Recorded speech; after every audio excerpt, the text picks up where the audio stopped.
and I'm the Client Services and Community Manager here with the Kidney Foundation of Ohio. And I would like to welcome you today to today's webinar, The Who, What, and Why of Nursing Home Dialysis. And I would like to thank our sponsors for today's webinar, Embassy Healthcare and Eaton. So with that being said, a few quick housekeeping items. Today's webinar will last for 1 hour. Questions can be submitted using the Q&A feature on your screen, either during or directly following today's presentation. And if time permits, those questions will be asked at the conclusion of today's session.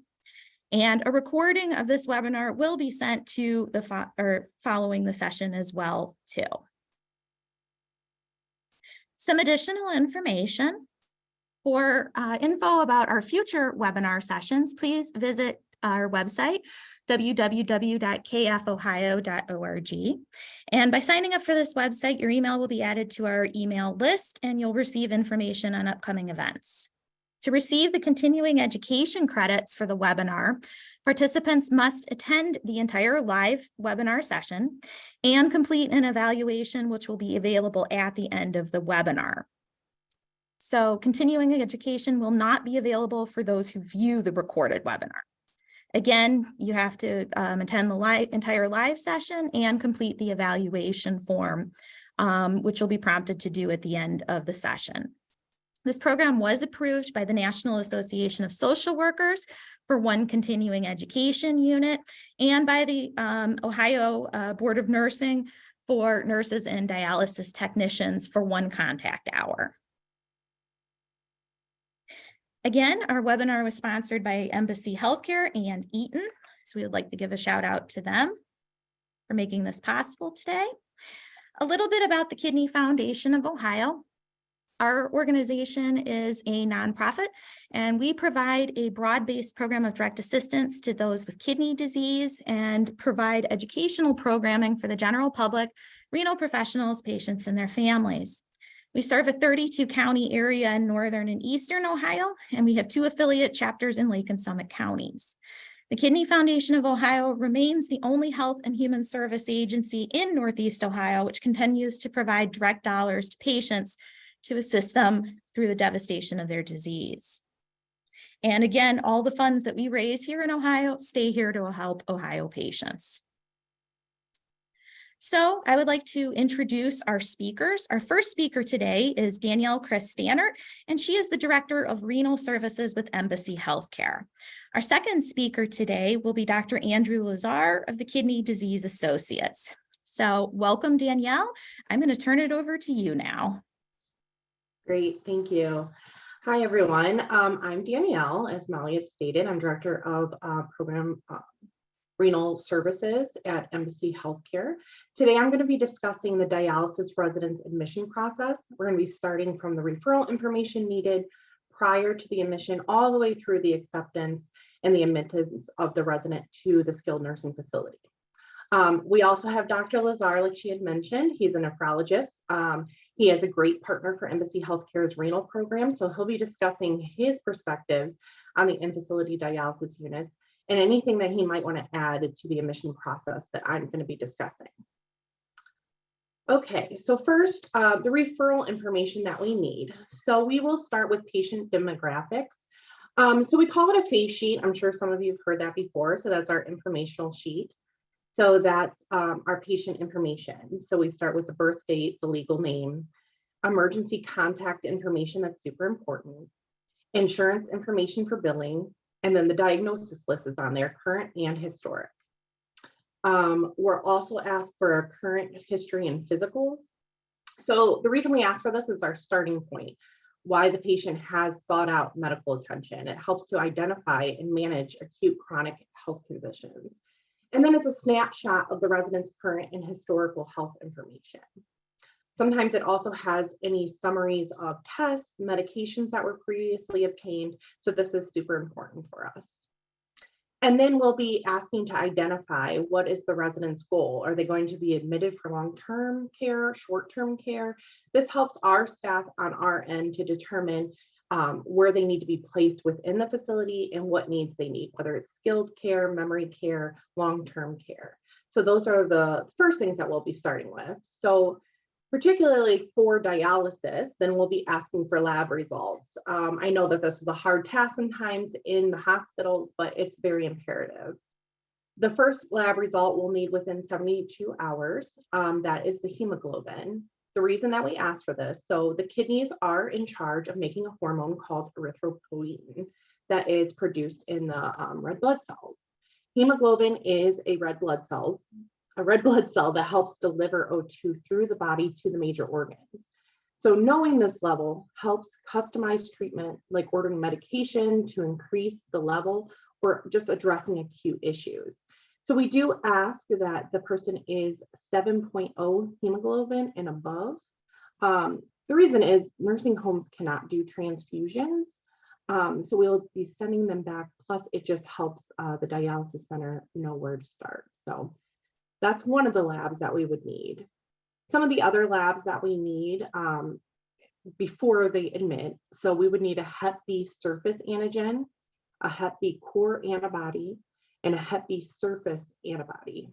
So the reason being is because Hep B is spread through the body, through the blood and other bodily functions, so our dialysis residents are at an increased risk for this because they might have possible exposure to the blood of another infected person within the dialysis unit. So if they are positive, we might have to put them on isolation. And sometimes the nursing facilities do not have that capability. So we just need to know these things so that way we can treat them the way that they needed and they can go to the correct place. And then they would also need a recent metabolic panel. So that's your BUN, your creatinine, and your potassium. This will show the kidney function. So your creatinine, your BUN, and your GFR shows that. Your electrolytes, so that shows your calcium, potassium, sodium, and then all of these things kind of help show the fluid balance, and that gives our dialysis center also a good starting point. Those are the labs that we would need. We also need quite a bit of clinical information. So we do need their height and weight to start with. The weight does show if they had some fluid retention, and then they also use it for medication dosing. So this is the reason we ask for these things. The most recent hemodialysis treatment and the flow sheets. This is super important. I know sometimes these are hard to track down as well, but so that shows the amount of fluids that they have been removing and replacing, the type of dialyzer that they've been using, and the effectiveness of their treatment so that we can continue our care. We need a current medication list for continuum of care, obviously. Dialysis access that's currently being used. We need to ensure for that we have the correct equipment and the correct training available to our staff, as well as the dialysis staff. Our patients, what dialysis center they're seeing in the community and what nephrologists they're seeing in the community. We need to make sure that the chair in the community are held. Sometimes they're only held for so many days at the certain centers. So we need to collaborate with them. So as soon as we know those types of things, those are super important for us. That way we can start reaching out to them and knowing. We need a chest x-ray. So we want to ensure that there's no fluid in the lungs, there's no infection, there's nothing that needs to be treated in that aspect upon admission. Their current isolation status. So this is for the safety of the residents that are in the dialysis unit, plus the staff. We need to ensure that we have proper equipment and we can accommodate all of these things. Some of the other health needs that we just need to know: do they have a trach? Do they have ventilators, LVADs, life vests? We want to make sure that we have all these needs within the facilities as well, and that we can actually take care of this person. Some might not be able to accommodate. So for example, some SNFs cannot take ventilators, or may need like training on a life vest or a trach just prior to admission. So the sooner we know those things too, the sooner we can get some training, and then the sooner the patient can come through the door. We also need to know if they have a dialyzer allergy. We do not want to give something that would be potentially harmful to our residents. So all this information, once we have all this referral information and it's received, the skilled nursing facility will then coordinate with our dialysis center. The dialysis center will then help us with the approval process or state whether or not they need any more information. And then we will go back and forth on that to see how we can get the patient through the door. Once the patient's through the door, so our process on the SNF side, so our admission department, so they'll start off and they will assign the resident to the appropriate room. They'll ensure that the room is ready for all of their needs, whether they have any equipment, if they're long-term care, if they're short-term care, where they need to be placed within the facility. They will have admission paperwork. So they have some consents for medical treatment, billing information, facility policies. They'll go over all of that with the resident once they come through the door. The dialysis center then will, they have their own admission checklist. So the dialysis center will obtain consent from the POA or the resident, whoever is the primary caregiver there. They'll establish dialysis chair days and times within the facility. And then that way they can tell the rest of the facility so they know to bring the resident down. And then they will collaborate with the SNF for medication lists and with our nephrologist as well. Meanwhile, the nursing department, they'll be completing a full physical assessment on the resident, making sure that there is no other needs that we have missed. They will be consulting the nephrologist and the primary care physician within the facility. So they will be reviewing all the current medications, treatments, anything else that they may need to address immediately. They'll be checking for any isolation precautions. If they do need isolation precautions, the nursing will place the residents in there. So if they have current infections, COVID exposures, based on their immunization status, all of those different things.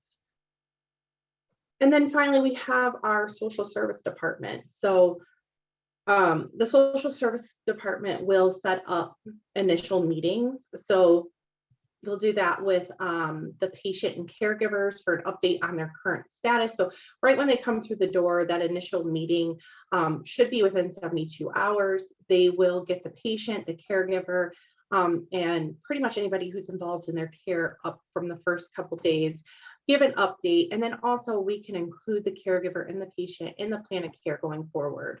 And it's super helpful for their stay. But they will also start discharge planning. So discharge planning starts on admission and it goes all the way through to their discharge. So during all these meetings, the initial meetings and any meeting throughout, we should be bringing this up. So our goals for discharge, so whether they're going home or they're staying long-term, or they're going to assisted living, we need to find those out immediately so that we can, all of our care can go towards that. So we include, like I said before, in our discharge planning, all the departments in collaboration. So we need to hear from therapy to ensure that they can do steps or they can, what they need to go home with. We need to collaborate with dialysis to ensure that they have chair times in the community, or if they're staying long-term, that we can continue the chair times that they have. Clinical support, social services, and any other department that is involved in their care needs to be in these meetings. We need to collaborate with the dialysis center in the community, like I had talked about before. So the social services will assist in maintaining their current chair times, but also establishing new visits. A lot of the times we have dialysis patients that come to us that are brand new to dialysis. So our social service department needs to know from admission so that we have all that time to establish where they're going to go when they leave. Because chair times fill up in the community, and we just need to make sure that they have continuum of care once they leave. We also need to know what equipment they may need for discharge, oxygen, walker, home health care, all those things. So as soon as we know these things, the better it will be. That's what I have for the admission process.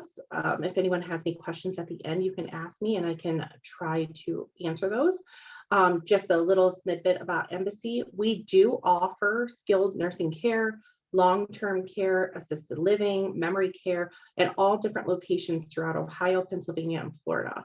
So if you want more information on where we can take your loved one, you can go to our website at mchealthcare.com, or you can contact any of the facilities and they'll send you to where you need to be. For now, I am going to hand over to Dr. Lazar. I know that he had some slides and some stuff to review from his perspective, and then I can jump in afterwards and we can talk about what we need. Thank you. Okay, great. Hey, I really appreciate it. And here, let me just share this then. Okay, I have to move this so I can start this. So I apologize. All right, so let's see. Can you guys see that screen okay? Yes, we can. Yeah, very great. So, I just want to talk about home dialysis a little bit briefly and just kind of talk about the evolution of nursing home dialysis, which has become such a prevalent issue because as we age, and unfortunately, we're using nursing homes probably more than we should, and we're probably dialyzing a lot of people who we shouldn't, and that's upsetting. And and obviously it's a commentary to the family unit and why we have so many more people at nursing homes, maybe rather than in homes with extended families. But, that's such a social construct problem. But just home dialysis in general, and I happen to be sitting at Cleveland Home Dialysis right now. Home dialysis is definitely a passion of mine. I just want to plug everyone out there doing everything you can with whomever you work to make sure that people are thinking about home dialysis first. And whether it's, in the hospital and working with the hospitals with an urgent start program, thinking about peritoneal first, thinking about hemodialysis at home first. And, I think that that's really important. But I think that we have to start to think about what the barriers are to getting people to home. When we talk about hemodialysis at home, there is a survival benefit. There are data to show that if you're going to a dialysis unit 3 days a week, and your survival is here. We want transplant, right? Survival's here. Well, doing hemodialysis at home, shorter treatments more often, same as transplant survival. And yet patients haven't heard that. A lot of physicians are not aware of that dialysis for, I hope, everyone, or at least this is the way that we should think, should be a bridge until we get to that transplant. And we have to start offering the best therapies, So you look at all these people filling dialysis units and why aren't more of them at home? And everyone on this call knows a lot of patients who should be at home and they can do it. And you have to believe in them, and when you do, people are going to surprise you because people are going to step up to the plate and they can do better than a lot of people think. But we have to start thinking about what are the barriers to someone who's in center getting to home, and it's a lot of things that people do not think about. It's a lot of the social issues. It's the fact that socialization is very important. Someone going 13 times a month is suddenly they have contact with people and they make friends and there are staff who care about them. And I think we've all been in a situation where someone gets a transplant and then suddenly they're like wandering around the dialysis unit again. They actually miss that socialization. So the other one that everyone's aware of, cannulation, right? It's really hard to cannulate. Third is people feeling like they have a stable home that they deem is clean enough, a place where they have the room for all of the supplies. There are the social issues like this that people are not thinking about. So, but please just try to advocate for home. So when I was starting Cleveland Home Dialysis, which was probably about a decade ago, and starting to look at so many of my patients who unfortunately are landing at nursing homes and then they have to get transported. And I'm talking to them as I see them and I'm rounding and recognizing that they are at a nursing home. They have to get picked up, they have to get transported, then they're going to wait until they get put on. They're going to have 4 hours, then they're going to get taken off, they're going to wait and they have to get transported back. They are away from their nursing home for 6 to 8 hours During that time, they miss out on what? They are no longer in their environment where they're getting physical therapy, they're getting occupational therapy, they're getting meals, they are getting medicines. They are missing out on the reason that they're at that nursing home.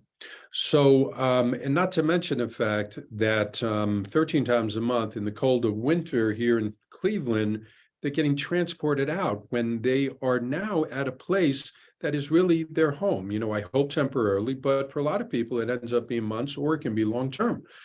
So looking at that issue, I met with people in Illinois who do nursing home dialysis, and we officially started, you know, the first home program here in the state of Ohio called affiliated dialysis.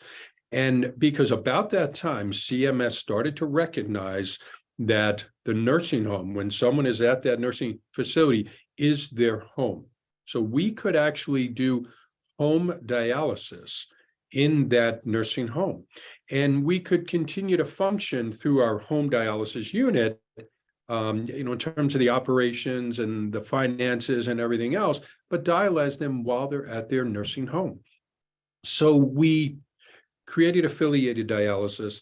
And basically, just so you understand the way these things work, this is a home dialysis program that literally in my office, I had a home dialysis, a certified home dialysis training room, but we don't see the patients there. We see them at every single nursing home.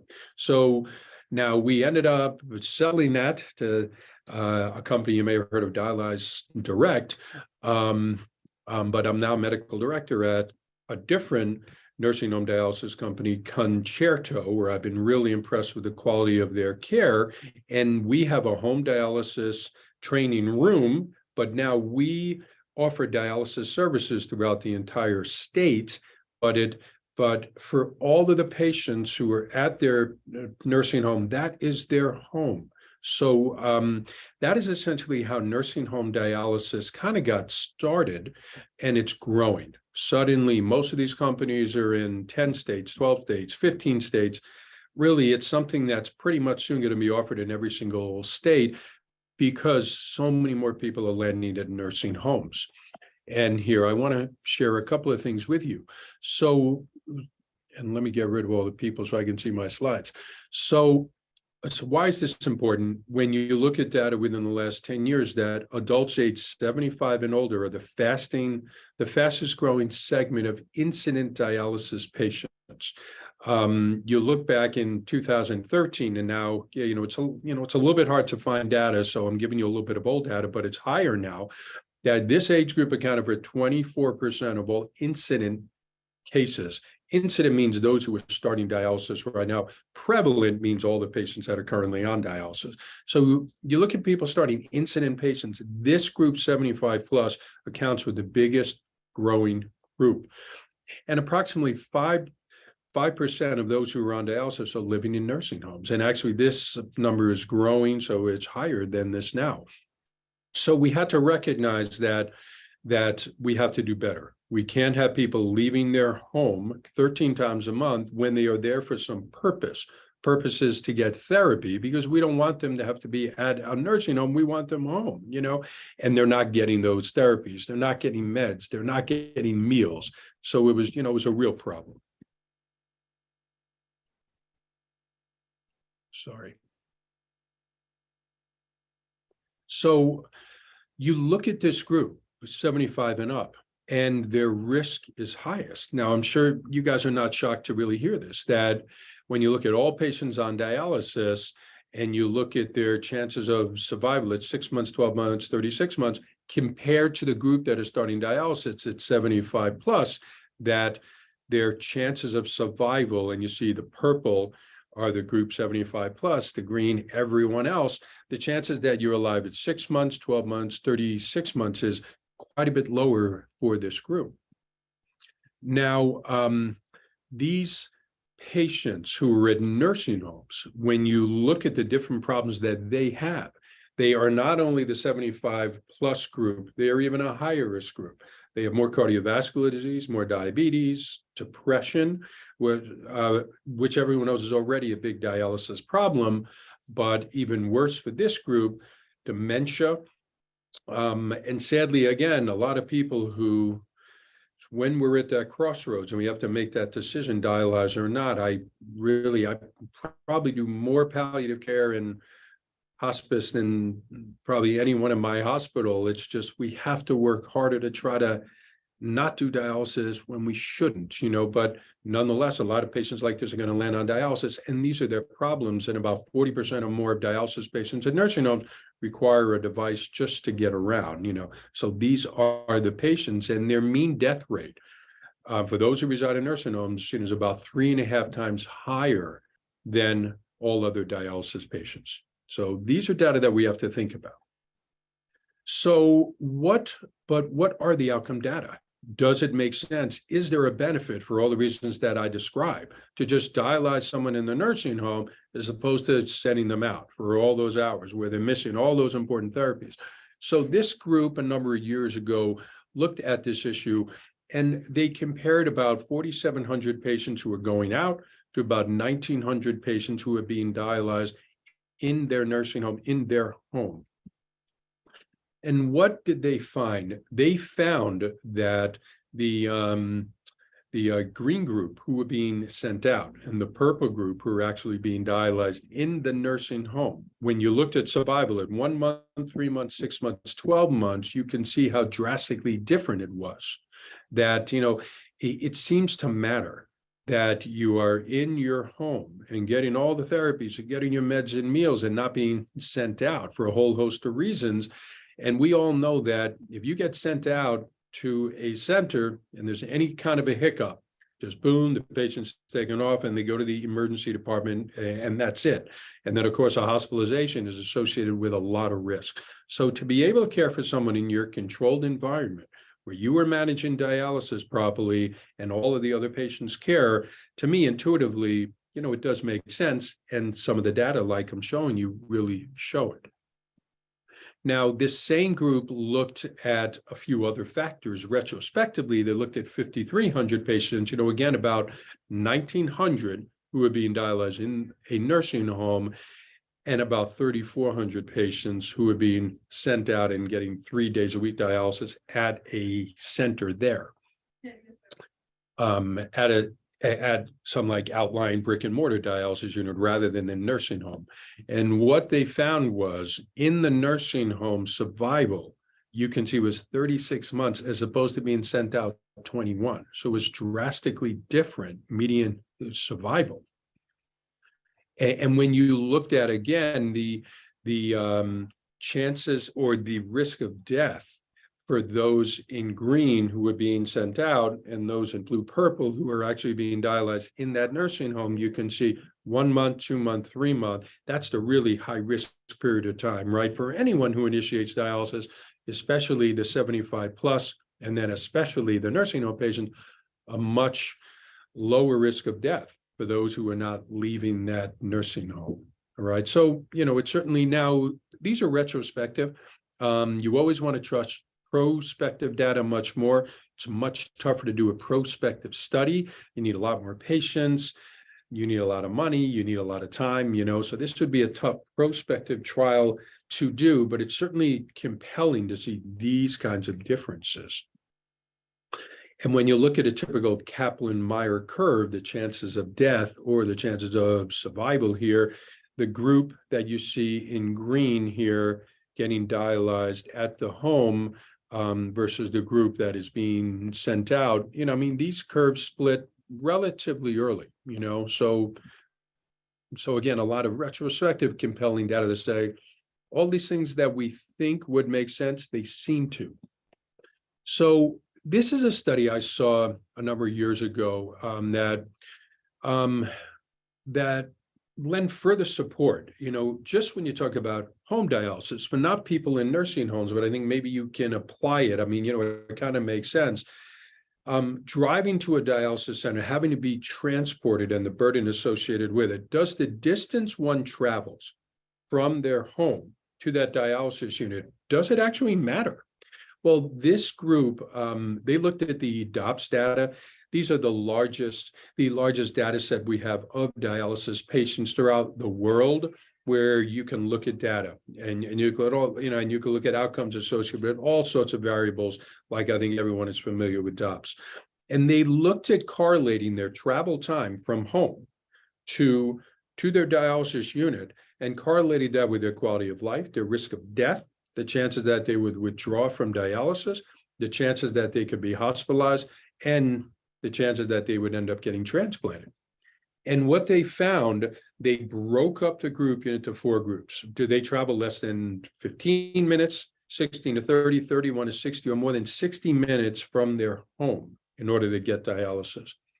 And reading this article was like, wow, their quality of life correlated very well with the amount of travel time. And you can see what it looked like, less than 15 out to that greater than 60 minutes, the burden of having to travel that far. The relative risk of death by travel time, and you can try to surmise why, but it's literally a 20% higher risk of death for those who had to travel more than an hour versus those who had to travel less than 15 minutes. There's something about the burdensome nature of having to travel that far. Now, you could surmise that there are other reasons associated with that. There are always going to be biases and confounders for that person or family who have to travel that much further. Nonetheless, it's compelling. There is something about having to be transported this far. The relative risk of hospitalization also, as you can see, went up. The relative risk of eventually saying enough is enough and withdrawal from dialysis also about 10% higher for those who had to travel versus those who really didn't. So, again, there are all these variables. And when we think we know, we have to be careful. There were just so many things that we don't think about that we have to consider when it comes to decisions that we make, in terms of dialyzing in the nursing home versus maybe saying you're going to, be like put on a van and you're going to have to go to your dialysis unit and wait, and you're going to miss out on this and that. So that's what I wanted to talk about dialysis wise. I think that we've come a long way. I think we're all still waiting for new technologies. I am working a little bit with a group out of University of Washington. I'm an engineer, and so I tend to get involved in other technology projects from my old career in biomed engineering. And I think that one of the most exciting areas, or one of the most important areas, as this planet, as water is becoming such a big commodity. And I actually think living here on Lake Erie, I think Cleveland, and of course we are getting warmer and warmer. I think we're going to be tropical by like 2050 here. I think living on fresh water, I think Cleveland is going to become a really solid place that people are going to want to go to. When you look at the Colorado River and the Lake Powell and Lake Mead, and people are running out of fresh water, I don't know how they're going to dialyze people in California, Nevada, Arizona. I mean, truly, if we don't come up with greener technologies to work on water, to work on dialyzing people, to dialyze one person for 4 hours, you're really looking about 300 liters of water, plus or minus even 100, for how efficient your RO is and what it takes to dialyze someone. We have to change that, so I just want to kind of plug for you to be thinking about and looking at some of the technologies coming out of green, thinking about green dialysis. There is a group at University of Washington working on this, and they have some interesting technologies, including sorbent dialysis. For anyone who's been around for some years may remember when we tried sorbent dialysis. Just imagine if you could dialyze someone an entire session with only about 3 liters of water, or maybe even 6 liters, rather than that 300 that you dialyze someone and the spent dialysis went through a sorbent filter and you could use it again, So, that's kind of what I want to talk about hemodialysis. I want to shift gears and talk about another great opportunity. Is that when we were looking at who is in nursing homes. And, the dialysis patients are this many, but the skilled nursing facility patients who are at high risk of readmissions, who have chronic kidney disease and heart failure and diabetes, this is an opportunity. I was really happy that the people at Embassy Healthcare had a real interest, and they actually approached me about this, and we kind of looked at what can we do to help patients.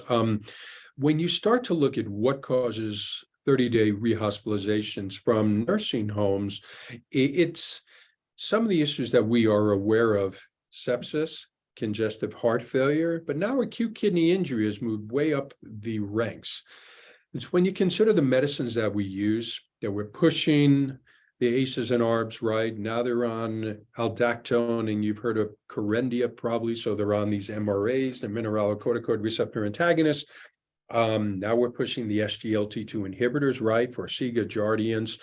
And with these meds come when things don't go right, and when there are medication errors, and that's the biggest issue, comes acute kidney injury. So you start looking at these top 6, and you have congestive heart failure, acute kidney injury, urinary tract infection. So we started looking at, what can we do? Can we identify the patients at high risk and start to apply some of the science, some of the guideline-directed therapy, and then really simply, because it's not rocket science, just keep our eye on the ball. The low-lying fruit things that really hurt people, it's the medication errors. And I'm just going to say it, that everyone here who works at facilities knows that the patients don't get a lot of attention. If I'm being frank, I don't know how often someone lays hands on them and they get a real physical exam, So we said, hey, what if we created a program that they come in, we look at their medicines, we start looking at the things that we know cause errors, and everyone knows what those things are. They're going back to the hospital hypoglycemic, they are going back way fluid overloaded. They leave me at Ahuja down to 190, and we took off 50 pounds of salt and water, and they come back in 3 weeks later, literally back up 35 pounds. Because we're not getting weights and we're not adjusting diuretics, and no one, is examining. What can we do to help their cause? So what I did is I looked at 2 guidelines, and they both just came out in 22, right? Our KDIGO guidelines with diabetic management and chronic kidney disease, and then the 2022 American Heart Association guidelines for heart failure. As everyone on this call knows, these go hand in hand. It's very common if you have kidney disease to have heart failure, and it's very common if you have heart failure to have kidney disease. So looking at these patients, and when we started to look at Embassy homes, and we kind of chose 3 homes to really start this program, we saw that most patients sitting in nursing homes have some of these ICD-10 codes. I mean, it's such a high-risk group of people who unfortunately land at nursing facilities. So I looked at these guidelines and took out pieces that I thought were important. And then with some of the gray hair that I have now and the experience of what I really think, especially medication-wise, is leading to patients getting readmitted, we came up with a protocol and literally put the protocol in the point-click care system. Jessica, my nurse practitioner, and me, we see the patients who are at high risk, who are identified, and we literally go through a protocol that I want to share with you, for you to get an idea as what I think can be done. And if you touch nursing home patients in any way, I want you to start thinking about the opportunities. And we just wanted to, again, look at what are the low-lying fruit opportunities. So literally, we see the patient and just start evaluating them. Why were they admitted and why had they been hospitalized? We looked at ICD-10s. And right from the start, they have CKDs. What is their stage? Are they a diabetic, and do we think it's diabetic nephropathy? Should they have heart failure? Are they a HFpEF, right, preserved EF, or are they a HFrEF, reduced EF? Based on that, they have different guideline-directed medical therapies, right? So that's one of the hot terms, right? GDMT. And going down, blood pressure control is obviously very, very important. Can I get to less than 130 over 80? But if they're above 80 years old, can I just get to less than 140 over 90? To be honest with you, the best data we have in the kind of 80 to 85 and up group is really just less than 150 over 80. We don't have a lot of good prospective outcome data other than one particular trial published now over 10 years ago for that older group, getting to about less than 150 over 80, So as simple as looking at blood pressure and what meds they are on. If they have proteinuria, are they on a RAS inhibitor? Are they on one of the MRAs? Are they on an SGLT2 inhibitor? Starting to just look at, are we providing best care? And then this is where the rubber meets the road. I think everyone knows this. Medication errors are the biggest problem. When you move from one setting to another, the problems with meds that they should be on, that they're not, meds that they're on that they shouldn't be on, these are big, big problems. And the list is long and no one is really looking at it, and they get put on the meds and then that's it. And then they lead to readmissions. I can tell you the years, especially at University of Virginia, when I would have residents and you have a hotshot resident who knows all the data, and then a resident who may know a little bit less of the medical literature, but is really thorough and gets the meds right upon admission and upon discharge. I tell the residents in rounds, I would rather have that doctor. I love the medical literature. I love doing research, but, getting these things right is what is most important. So we just start going down that list. Gabapentin, Lyrica, and baclofen are a big, big problem now, right? We can't give narcotics. And, everyone's afraid of narcotics now. The government's watching and they're trying to other ways to deal with pain and to make people happy, as pain unfortunately became that next vital sign, and we created the entire OxyContin problem, right? Now I'm getting people coming in overdose with gabapentin, Lyrica, and occasionally baclofen as we try other means.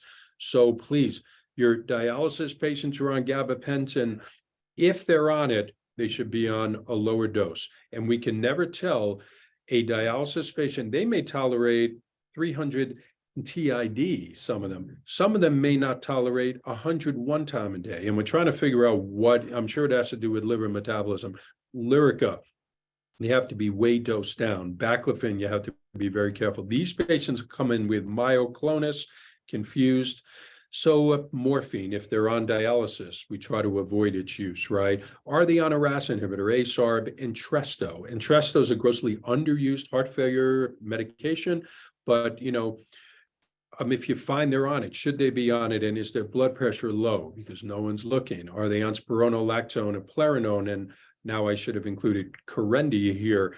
Is that appropriate? These are great, important drugs in heart failure as well as diabetes, but if their potassium's high, this is a very common reason that people are going to get readmitted, right?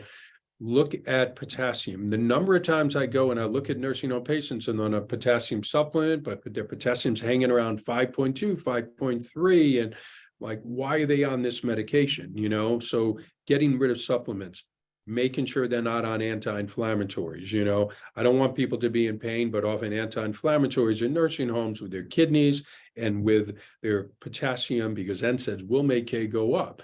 The MRAs are going to really make K go up. The RAS inhibitors may, and please, Bactrim.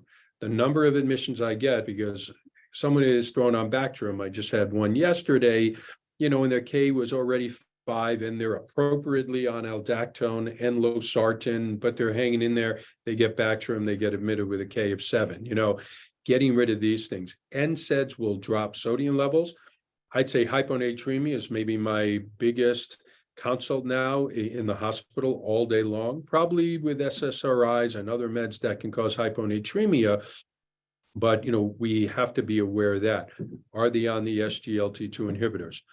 Look at aspirin. If they're on aspirin for primary prevention, they don't have coronary artery disease, they don't have diabetes, you have to stop it. That's like old data. We have to get people off aspirin if they don't need it. We look at antibiotic dosing based on GFR. A big one is metformin, based on the literature. It's okay for them to be on metformin. I love metformin, but if the GFR is less than 45, just put them on 500 BID. But if GFR is less than 30, get them off of it. I hate sulfonylureas. They're on glyburide, they're on glimepiride. Sometimes they need it. They do cause hypoglycemia. We have to watch that. Looking at Eliquis, Xarelto dosing, looking at if they're on a statin, that's fine. But if they're also on a fibrate, their risk of rhabdo goes up. Are people aware of it? Are they watching? If you're on something like Actos, right, pioglitazone, that's a thiazolidinedione with insulin. Those are patients who get sodium overloaded. It causes retention in the distal tubule. Voltaren gel, people forget, they are getting anti-inflammatories. I like Voltaren gel, but, just like presence of mind, phosphorus containing enemas, a real problem, right? If you have CKD, you shouldn't be on a phos containing enema. So, these are things. Prednisone, always ask why. Why are they on 20 of prednisone and no one's watching? Should they have been tapered? We always want to get people off of prednisone. A lot of my research now is lupus, so I'm very keyed in on getting rid of prednisone. And then valproic acid, carbamazepine, these can cause confusion and clonus related to hyperammonemia. So it's like just having this med list. I feel like we add a lot of value. We kind of go in there, boom, it doesn't take long, but we can prevent medical errors. Diuretics, avoid thiazides if sodium is less than 132. And we're very serious for the dialysis patients, as well as those who are not on dialysis, in checking a real weight, not guessing. And at the MSC nursing homes that have dialysis, they have been willing to get a real scale that actually you can roll someone with their dialysis chair onto, trying to make intelligent decisions about how much fluid we're taking off and what is their dry weight. For the dialysis patients, well, I'll get to that actually. Hypoglycemia, I find, is a big readmission risk. Trying to get rid of sulfonylureas or lowering dose, manipulating insulin as we should. The dietary, I talked to the dietary departments, about fluid restriction is different than low sodium, right? We have to try to get patients to less than 2 grams daily, but people have to live, and they go down to the vending machines that are unfortunately full of salt-laden foods, and what are we going to do? But we have to do the best we can limiting sodium. We don't need a fluid restriction unless they have low sodium. Those are two different things. Look at potassium and phosphorus, a low K and phos diet when appropriate, and then physical exam. How often are we getting physical exams really done? Look for JVD, look at low extremity edema, but then again, people are laying down. So look at their thigh and their sacrum, try to get weights, look at their feet, right? Look at amputation sites. And then a big one for us to prevent urinary tract infections, get Foley's out. If we don't need a Foley, we have to get Foley's out. And then for these patients, we make sure they have a renal function panel and CBC weekly. If they're very stable, then we'll put it off. Iron, do they need erythropoietin? Their vitamin D and intact PTH considerations, especially for those who are on dialysis. And this is kind of a big one. For those who are on dialysis, we have gone to a few of the MC homes and we've done training sessions where we bring in staff, teach them how to evaluate for a thrill and bruit. And if they have a catheter, is the catheter covered? Think about the great opportunity if they're being dialyzed at a nursing home Monday, Wednesday, Friday, and on a Thursday, a staff member goes around and says, I don't feel that thrill, and says, hey, and this patient can be evaluated and run over to an access center on Thursday and gets dialyzed Friday. And what usually happens, and everyone knows this, Friday, suddenly we go to dialyze, darn it, the access is down. There is no way you're going to get something done late on Friday, get them somewhere to have it taken care of, and now they're hospitalized, right? We just did them a disservice. We focus on the diabetes part here, and I won't read all of this, but did we get the metformin right? If GFR is good enough, can they be on the SGLT2, the ACEs and ARBs? Do we have it right? Are we hitting blood pressure goal? They can be on aspirin for secondary prevention if no risk. And then if heart failure, if they have reduced EF, Per the American Heart Association guidelines, these are the guideline-directed medical therapies. Why are they not on a RAS inhibitor, a beta blocker, one of the MRAs, as long as GFR is above 30 and the K is less than 5, and the SGLT2, right? For the African-American patient in this group, they can also get hydralazine and a nitrate based on data. Consider a statin for this group. CPAP for those who have obstructive sleep apnea, and then avoiding all of the glitazones, like I mentioned, right? Pioglitazone is really the only one really used much now. Try to avoid diltiazem and verapamil for those HFrEFs. For the HFpEFs, they have slightly different guidelines, as you can see. And then we'll be looking at the outcome metrics. The things that we are doing going in there, are they making a difference? Are we lowering risk of readmission? Are they on guideline-directed medical therapy if they have HFrEF? A diabetic, are they on a RAS inhibitor if they don't have a contraindication? And how often did we change a diuretic dose, metformin dose? Did we get Foley's out? These types of outcome measures, because we can do all this, but if it doesn't make a difference, then, we either have to pivot, or is it worth it? I want to believe that it really has to be worth it. And right from the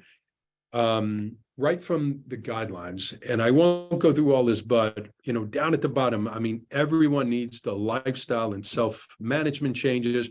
These are the first line therapies for those who have diabetes and the CKD. They should be on the metformin and SGLT2 inhibitor first. Try to get them on a RAS blocker and a statin, and then you kind of go up from there. And this is a different way of looking through it. I won't go over it, but I really think that we have a great opportunity, not only on the dialysis side, probably even more so on the non-dialysis side, to really impact patients. So I hope I didn't hit too much there, but I really appreciate everyone's time. So I'll stop sharing and see if you want to open it up, Molly. Okay. Thank you both. That was an incredible presentation with lots of great information. There was one question that was in the Q&A, and I will read that out. If you do in the audience have questions for either Danielle or Dr. Lazar, please put them in the Q&A feature and we will get them answered. So one question from the audience, and I have a question after this as well too, is are there any nursing facilities on the east side of Cleveland with on-site hemodialysis? So Danielle, I can have you answer that. Certainly there are, and you're going to find far and away. I'll be honest with you. I think we almost have too many now. Everyone wants to put it in there, and you are bringing the most complex patients into your home. And if I have found that if it's a nursing home that doesn't run a great operation, I'm just going to say it, that it makes it worse. Again, you're bringing in a complex group of patients, but a nursing home that really has it together and they bring in this service, I think, that really everyone wins, But yes, there are some on the east side. Danielle, do you want to comment on that? Yeah, sure. For Embassy Healthcare, right at this moment, we do not have an in-house one. We were partnered with Concerto for Lyndhurst. So they still have a dialysis unit. We do have the renal program at Royal Oak in Middleburg Heights.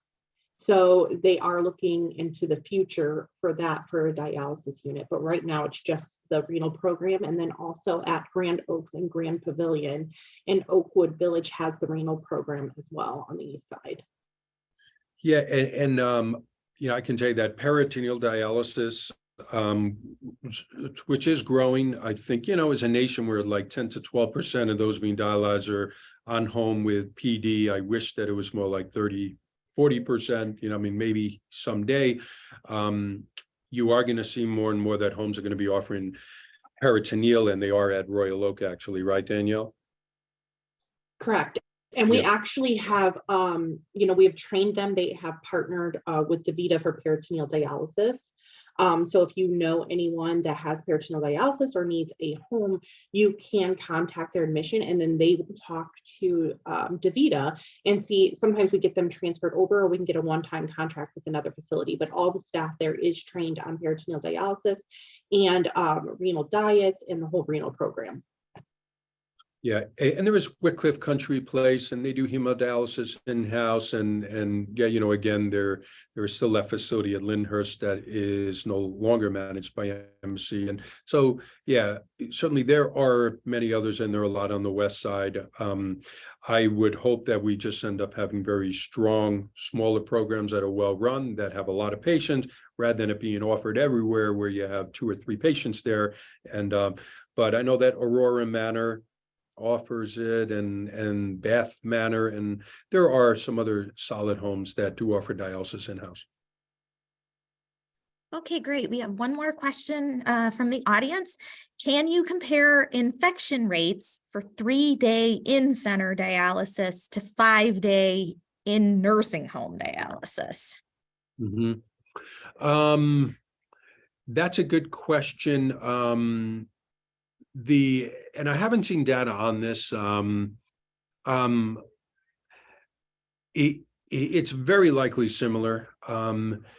There is not a lot of difference in infection rate for 3 versus 5 for those who don't have a catheter. Those who have a catheter, every time you try to access that catheter, the risk is going to be higher. So intuitively, I would feel that the infection rate is going to be higher doing 5-day versus 3-day for those who have a catheter, because every time, again, you're going to access that plastic catheter, you are going to be at a slightly higher risk. For those who have a fistula or graft, there are some data to show that in particular, those who have grafts and even fistulas, the more frequent dialysis, which frankly I'm a believer in, but is associated with access problems over time. It shouldn't surprise us 3 versus 5 day a week that you're going to put needles, in this access. And it's just the quality of how well you clean the access.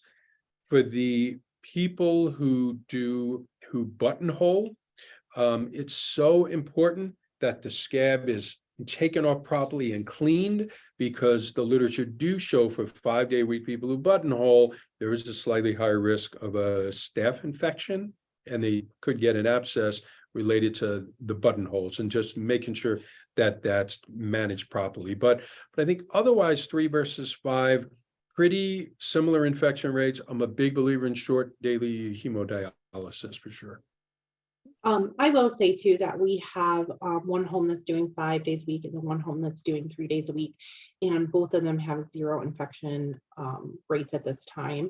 I know when I looked up the CDC, the normal rate, they like it below 0.06%, and we were at a 0%. And we had started in our homes back in November, and since then we've had a 0. So. Right. Okay. I think that's it for the questions, and we just hit 9:30, so we will wrap up today. Thank you again, both Danielle and Dr. Lazar, so much. This was fabulous.